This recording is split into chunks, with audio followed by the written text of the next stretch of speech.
This show is produced by the Hartman Media Company. For more information and links to all our great podcasts, visit hartmanmedia.com. Hi, Sep Bakam from Orange County, California.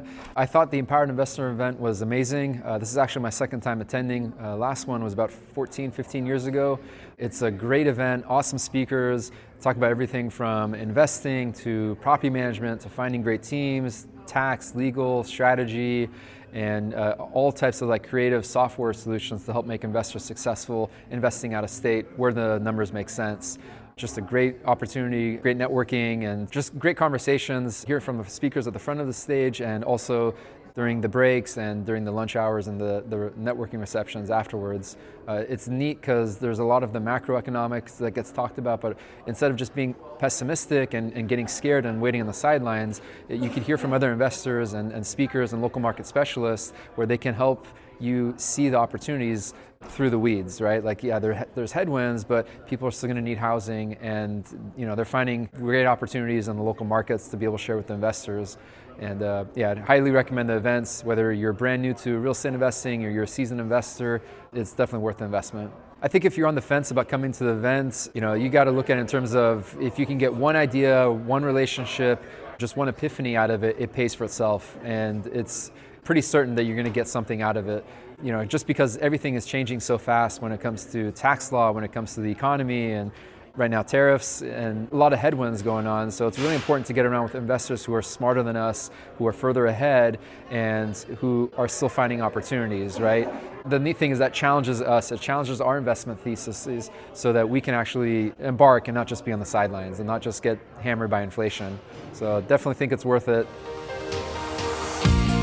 Welcome to the Creating Wealth Show with Jason Hartman. You're about to learn a new slant on investing, some exciting techniques, and fresh new approaches to the world's most historically proven asset class that will enable you to create more wealth and freedom than you ever thought possible. Jason is a genuine self-made multimillionaire who's actually been there and done it. He's a successful investor, lender, developer, and entrepreneur who's owned properties in 11 states, had hundreds of tenants, and been involved in thousands of real estate transactions. This program will help you follow in Jason's footsteps on the road to your financial independence day. You really can do it.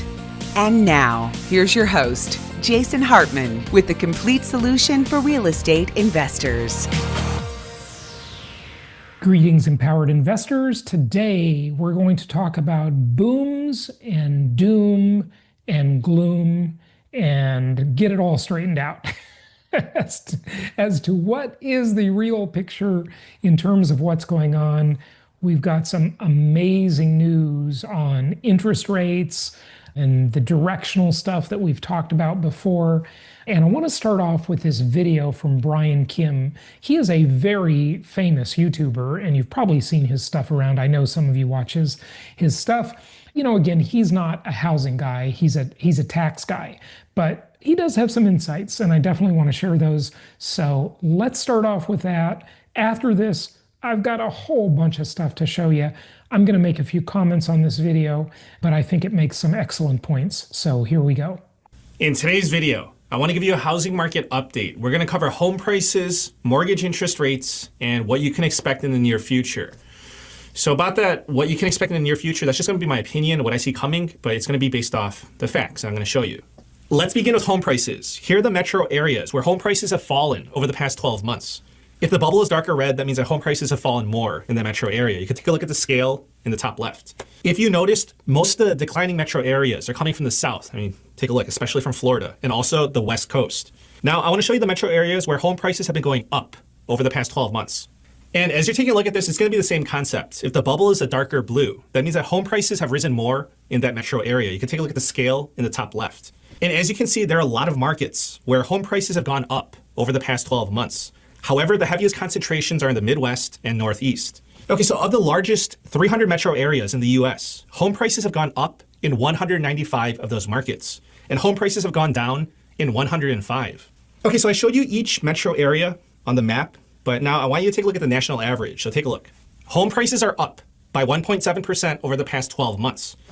But listen, if home prices are down, if you're going to tell me in the comments, home prices are down 10% in your area, I believe you. But you have to understand that somewhere else they're up by 11.7%. And this is what it averages out to on a national scale. Okay, so I'm going to give you a prediction for next year, 2026, and it's going to be based on the facts. But first, I want to show you what's going on with mortgage interest rates, because of course, that's going to play a big role in the housing markets. Mortgage interest rates have been falling, but why is that? And how much lower are they going to fall? This is the average interest rate on a 30-year fixed. We are near 6%. Okay, so sure, it's nowhere near the 3% and the sub 3% that some people are fortunate enough to get about 3 to 4 years ago. But of course, it's much better compared to when we were flirting with 8%. That was back in late 2023.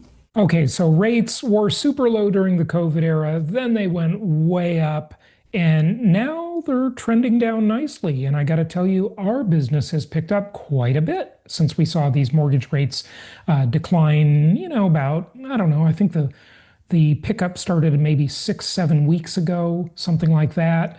And we are going to see much further declines. So that is going to be incredible news. But again, this in here, these low COVID era rates are why we didn't have a crash, because these people just won't give those rates up.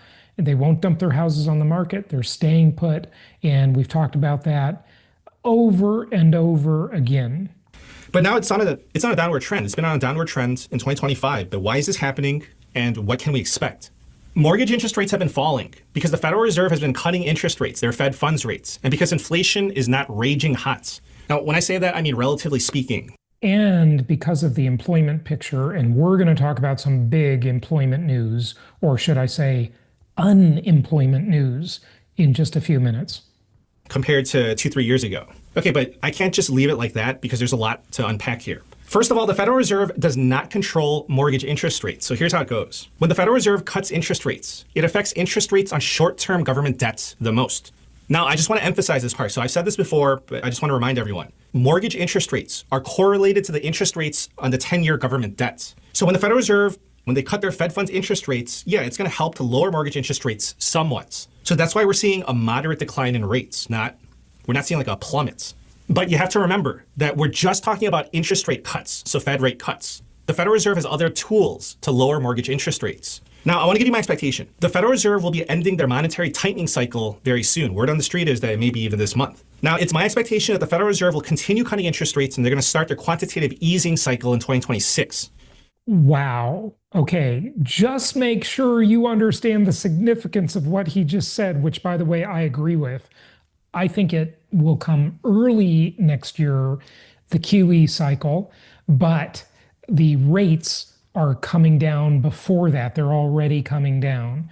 And folks, you know what I've talked about. You know that study I did that shows you how many millions of new potential would-be home buyers will be able to qualify for the median price home with these lower rates.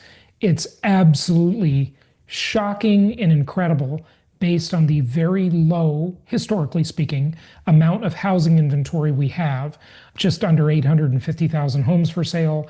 And wow, these millions of people come into the market, we're going to have bidding wars again. Now, granted, a lot can happen. Nobody knows for sure. But this is the most realistic picture of what is going to happen. There may be something that sidetracks it. When exactly things will happen, nobody knows. But all of the stars are aligning. And when is this going to happen? It's going to happen when something needs to be bailed out. Like, who knows? Is it going to be the banks, commercial real estate, the stock market? I mean, take your pick. It could be Q1, it could be Q3. I would be surprised if they make it to Q4 without heavy easing. Massive amount of pressure on the Fed here to save the commercial real estate market, because we know the commercial market is extremely different than the residential market. Office properties are a disaster, a lot of multifamily disaster out there. And that interest rate, those mortgage rates, and that quantitative easing or tightening that we've had, right?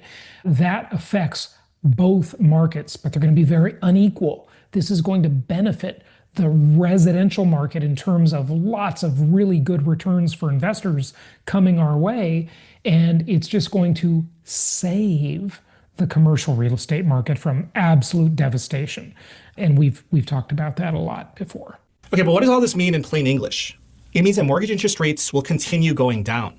Listen, when mortgage interest rates drop meaningfully, that's going to be the best time. I mean, that's going to be your opportunity to refinance or to lock in your mortgage interest rates. So you're going to have a window of time to capitalize on the situation. So I expect that window of time to be a few months. In other words, when mortgage interest rates bottom out, like, of course, we don't know when that bottom's going to be, but you're going to have a few months to take action. I'm just saying, just don't dilly-dally for too long. Okay, why am I saying this? It's because once the Federal Reserve does their balance sheet expansion or their money printing, yes, I mean, of course, like, it's not a surprise. Inflation's going to follow. But inflation lags all the money printing. And once inflation starts catching up, when it starts spiking up again, then mortgage interest rates are going to shoot back up.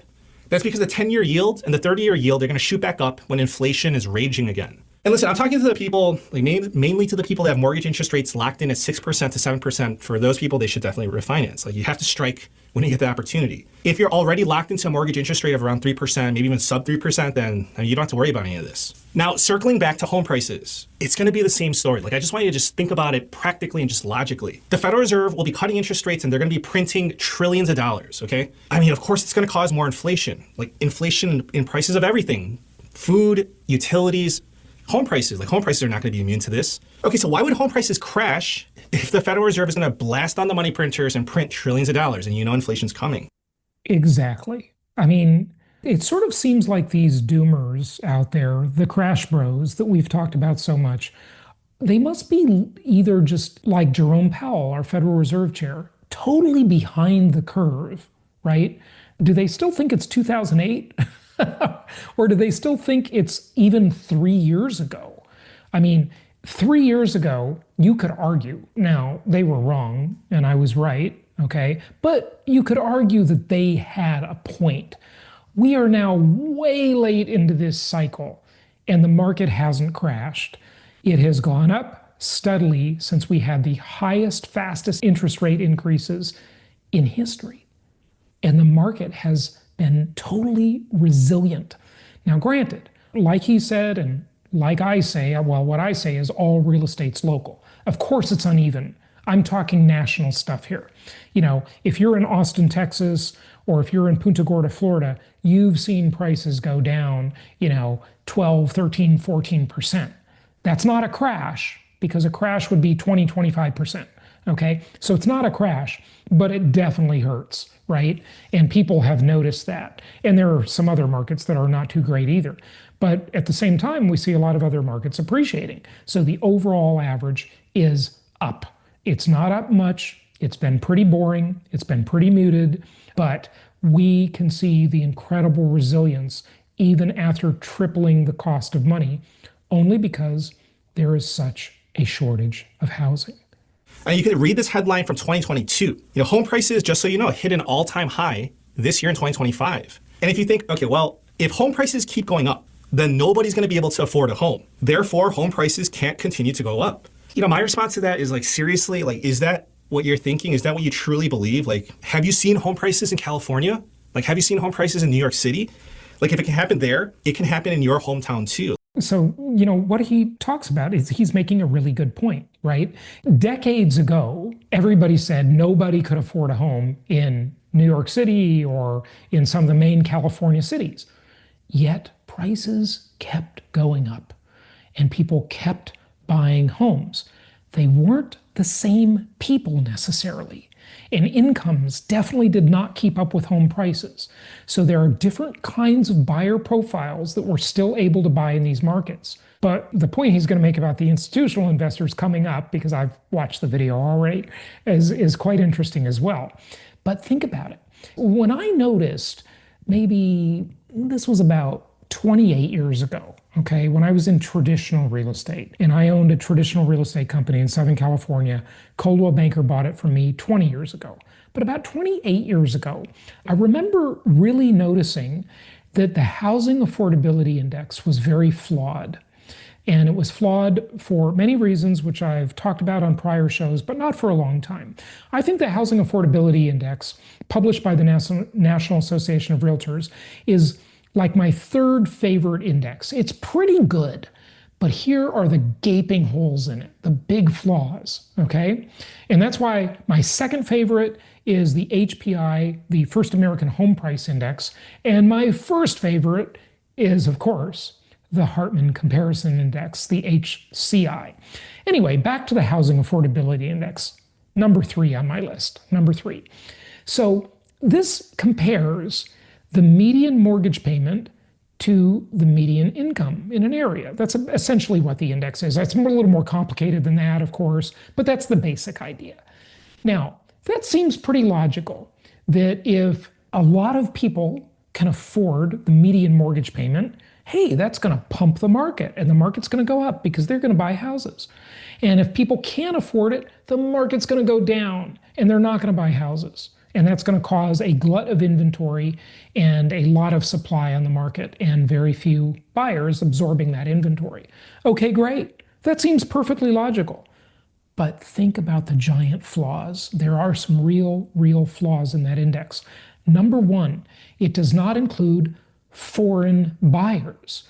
So when I was in Southern California, we had this huge influx of foreign buyers from South Africa, which they were escaping the socialist disaster known as South Africa, sadly, right? What a great country it used to be, but turned into a complete disaster.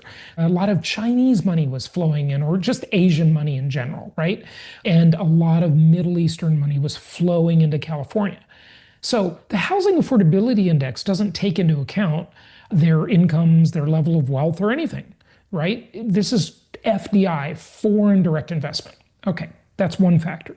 But the other factor that it completely missed is the people who had been players in that market for a long time. So I'll give you examples.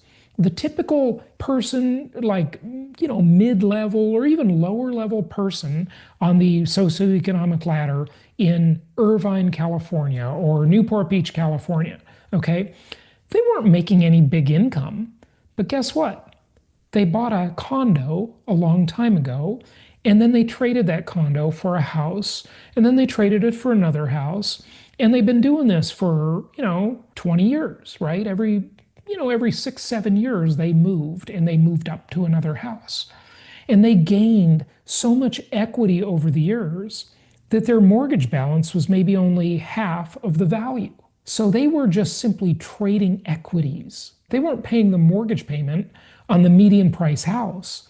They were paying a much lower mortgage payment because they had so much equity to trade. And the Housing Affordability Index completely misses that phenomenon. This is why it's so important to really peel back the layers of the onion, as it were, to really understand what's going on and why certain indices are just completely flawed. I mean, I've talked about the flaws in the Case-Shiller Index many times, and that's one of them. But let's keep going. Situation can get worse. So to answer your question, who's going to be able to afford a home? To answer that, I think the answer is easy. People like BlackRock. They're going to be... BlackRock is going to be able to afford a home, right? And they're going to rent it to other people. And this reflects the massive number of institutional players coming into the market, right? Again, it's not a takeover. They're far from owning the market, okay? They are very far from that, but they do have the biggest presence they've ever had. And so it is something to pay attention to. So BlackRock can afford your overpriced house, right? And they'll just keep the whole cycle going because the Fed will ease and pump money into BlackRock and all of the big institutional players out there. Your new landlord. So listen, I'm telling you, if you can buy a home now, I would buy a home. Like I'm telling you, the housing situation is just going to get worse. And can it get worse? Yes, of course it can get worse. Now, here's something that... And when he says worse, he means worse in unaffordability, higher prices. That's what he means by worse, right? Better and worse depends on which side of the equation you're on, right? It's worse if you're a buyer and prices are high and affordability is low, but it's great if you're an owner and prices are high, right? And, you can equate affordability in many ways, right? But anyway. I want to show you. No surprise, foreclosure activity is going up. Not by much, but it's going up. It is rough out there. I know you've been fed the propaganda that the labor market is solid. Unemployment is near record lows. The economy is booming. We are in a golden age. I am skeptical. I believe it's not. I believe that income... We're going to address this in just a moment. I got some good stuff to show you. Stay tuned. ...has not been keeping up with inflation. I believe that the labor market is worse than what the government has been reporting. I believe that we're already in a recession. That's why I'm not surprised that we're seeing this foreclosure activity ticking up. However, if you're expecting foreclosures to trigger the next housing market crash like it did in the previous housing market crash, I really want you to take a look at this data.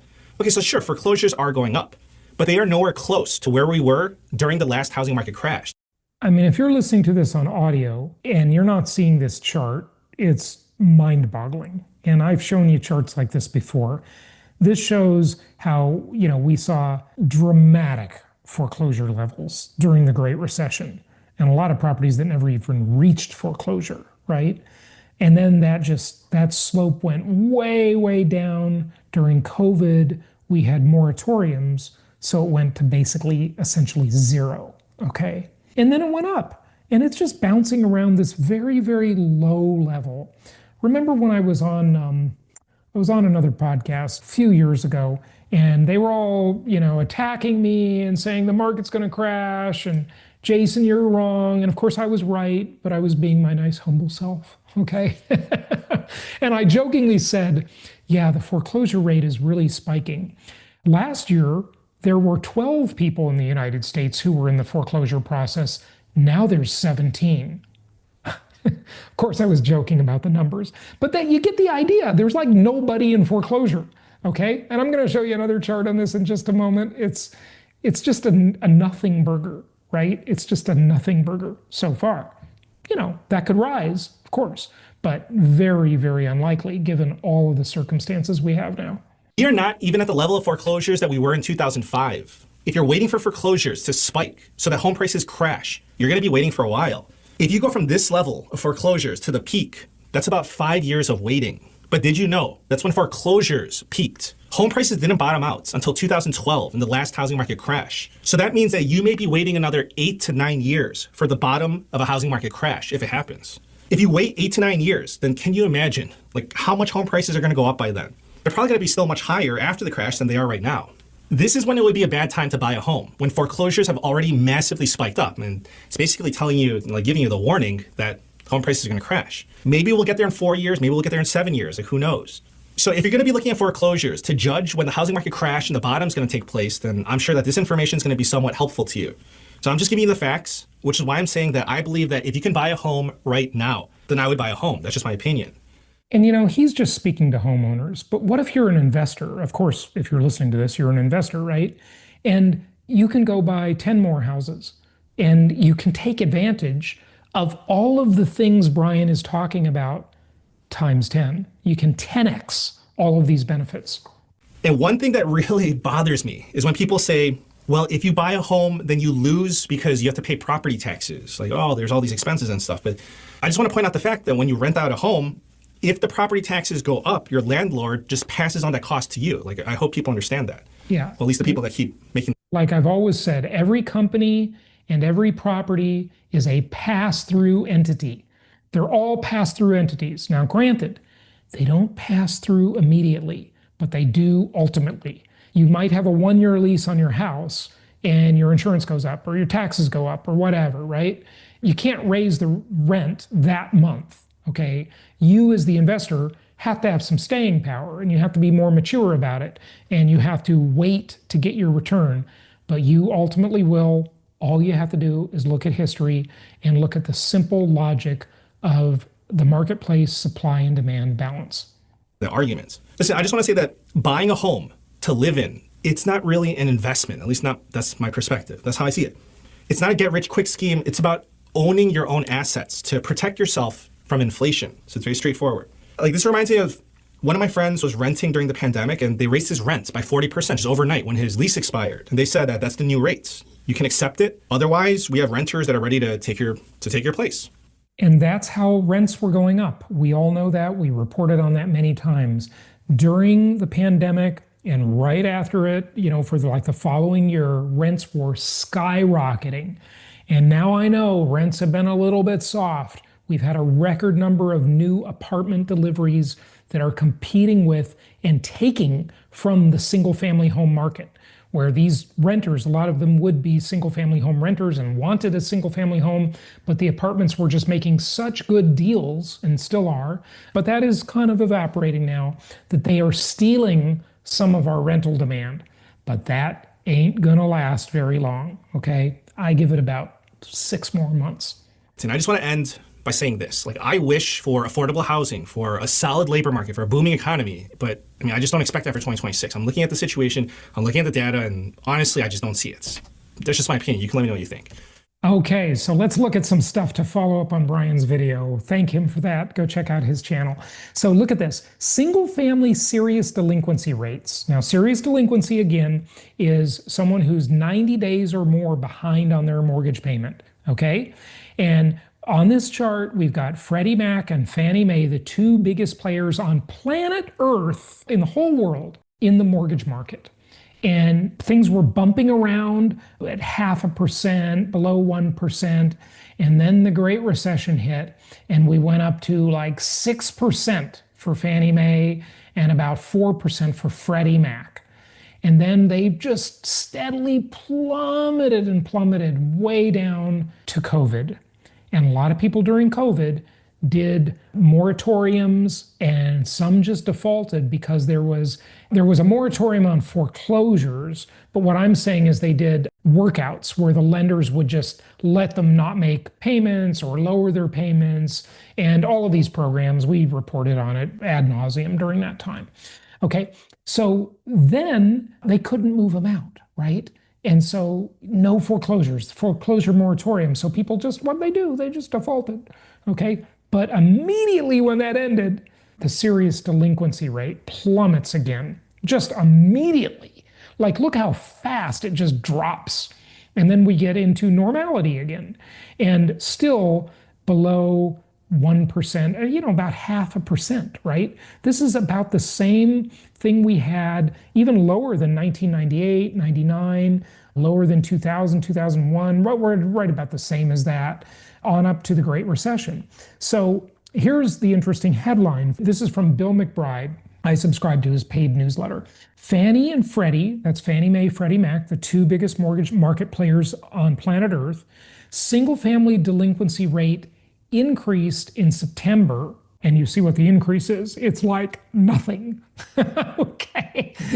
But it very slightly increased, okay? It's almost not even worth talking about. If you're not a housing analyst and you're not a nerd who's analyzing every little thing, you wouldn't even think about this. It's not even worth reporting on almost for any kind of, well, it is because the media loves bad news. If it bleeds, it leads, right? But look at this, the subheadline. Multifamily delinquency rate highest since the housing bust, excluding the pandemic. That's during the Great Recession, right? And so the multifamily, completely different picture than the single family market, okay? Now let's look at some more doom, but maybe it's not really doom. And I'm going to get to that in a moment. Let me give you the bad news first. And you probably read about this stuff in the media. It's on the news. The Fed is poised to cut interest rates and markets will go much higher.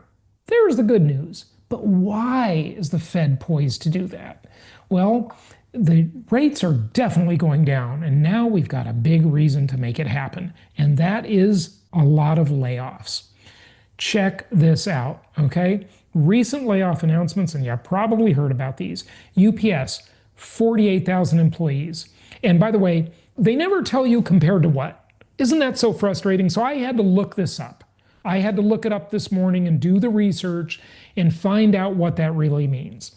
Let's take Amazon, because that's a company we really think about.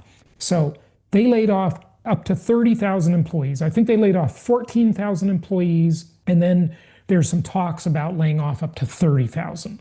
Okay, I don't know the exact details, but whatever. So I looked it up, and I thought, gosh, if Amazon only has 90,000 employees, are they laying off a third of their people? No, that's 4% of their workforce. 4%. Again, yeah, it matters, but it's not like the end of the world. You have to think about things in percentages, because a percentage automatically answers the question, compared to what? Right? The life's most important question. Intel, 24,000 employees. Nestle, 16,000. Accenture, 11,000. Ford, 11,000, right? And on and on. Meta, 600 employees. Meta overspent. You could tell that was coming when Zuckerberg was offering AI engineers $100 million to come to work there. I mean, just complete absurdity, right? So now they're laying off those people, but plus they're normal people. But they've laid off some of those expensive people too. I mean, why wouldn't they?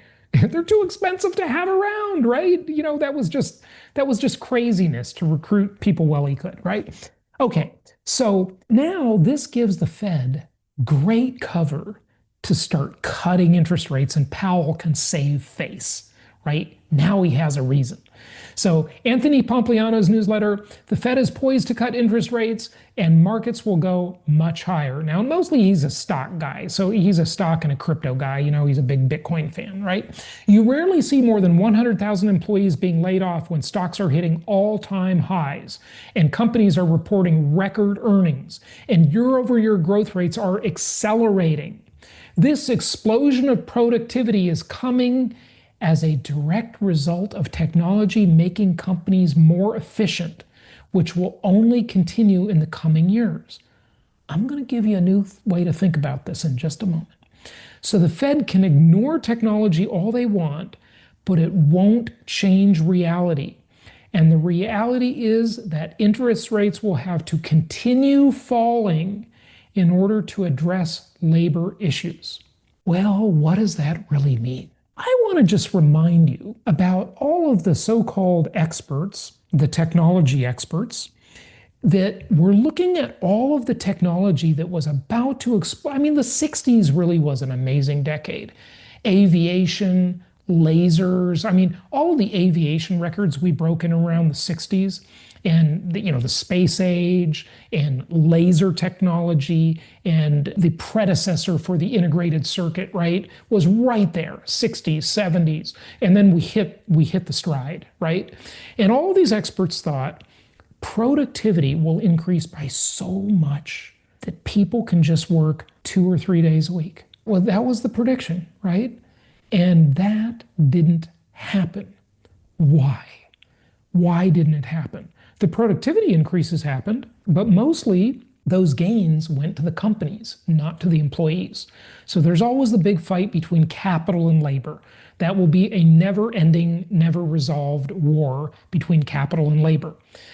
But it wasn't just that. And, last night, I love watching old TV shows, old movies, reading old books, listening to old music. I'm an old soul. And last night, I was again watching Alfred Hitchcock, and also another one of my favorites, Columbo. Columbo was just the most brilliant salesperson ever, the detective, right? The most unassuming guy. And people let their guard down around Columbo. But anyway, you get to peek inside people's lives. Now I know it's Hollywood's version of it, but you get to look around their houses, like a typical house in those days, right? Where people lived, how they lived, what they had, what material things they enjoyed, and what their lifestyle was like. And guess what happened? The technology improved productivity, and people could have worked less, but us humans, we're just never satisfied, are we? And us humans wanted more. We wanted more gadgets, we wanted more gizmos, we wanted more stuff. We wanted more vacations. You look at these old TV shows, and it was like a big deal for people to be going on vacation. Only the upper middle class and the rich were going on any elaborate vacations. Okay, everybody else was staying pretty local. They'd drive down to the Jersey Shore. They'd go to the beach, whatever, right? That was a vacation. Now a vacation is going to Europe, Asia, Dubai, whatever, right? It's extravagant. Life has gotten so much materially better, like we can't even comprehend it. Nobody will acknowledge it, right? Read The Rational Optimist by Matt Ridley. It's such a great book. I've talked about it before. Everything just keeps getting better and nobody appreciates it, right? So anyway, there's that, right? Now, I don't mean culturally, because I think culturally things have gotten a lot worse. I think it's a disaster when you look at the culture war. But materially, things have gotten a lot better. In short, AI will replace today's cubicle farms with an economy made of humans. And when the dust settles, we're probably looking at a temporary 0.5% rise in unemployment while people shift into new jobs. Jobs that are more soul-nourishing, whether hand-building chairs or tending bar, and going by 2,000 years of history, jobs that ultimately pay much better specifically because of the background automation.